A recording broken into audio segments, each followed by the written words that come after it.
Doctor com Sanjeevani health channel ప్రేక్షకులకు international doctors day శుభాకాంక్షలు. మనిషి అన్నాక జీవితంలో ఎప్పుడో ఏదో ఒక జబ్బు రాకుండా ఉండదు. అందుకే ప్రతి మనిషి గుర్తుపెట్టుకోవలసిన మనిషి ఒకరున్నారు. ఆ వ్యక్తే డాక్టర్. కనీసం 10-15 ఏళ్లైనా కష్టపడి చదివితే గాని పరిణితి చెందిన డాక్టర్ కాలేరు. వ్యక్తిగత జీవితాన్ని వదులుకొని పగలు రాత్రి పరిగెత్తుకుని వచ్చి తన వైద్యం ద్వారా ప్రాణాలు పోసే ఘనమైన వైద్యుల సేవలను తప్పనిసరిగా గుర్తు చేసుకోవాల్సిందే. అందుకే ప్రతి సంవత్సరం జూలై 1న డాక్టర్స్ డేగా సెలబ్రేట్ చేస్తారు. అలనాటి legendary physician doctor Bidhan Chandra Roy జయంతి వర్ధంతి రెండూ కలిసిన ఈ రోజునే వైద్యుల దినోత్సవంగా జరుపుకుంటాం.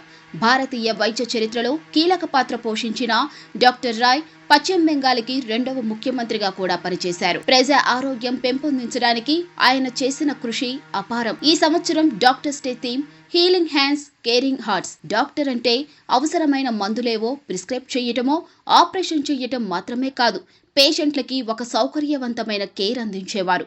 జబ్బులను నయం చేయటం మాత్రమే కాదు, రోగుల మనసులను గెలవటం కూడా వైద్యుల విధి. టెక్నాలజీ పెరుగుతున్న కొద్దీ వైద్య రంగంలో కూడా విప్లవాత్మకమైన మార్పులు వచ్చాయి. మినిమల్లీ ఇన్వేసివ్ సర్జరీలు వచ్చిన తరువాత చికిత్సా విధానాలు మరింత సులువయ్యాయి. వైద్యుల హస్తాలకు రోబో చేతులు తోడయ్యాయి.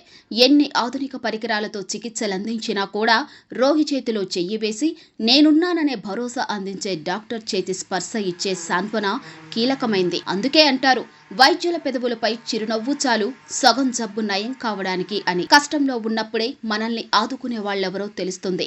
ఆపదలో వైద్యులు ఎంత కీలకమవుతారో కోవిడ్ మహమ్మారి సమయంలోనే తెలిసింది.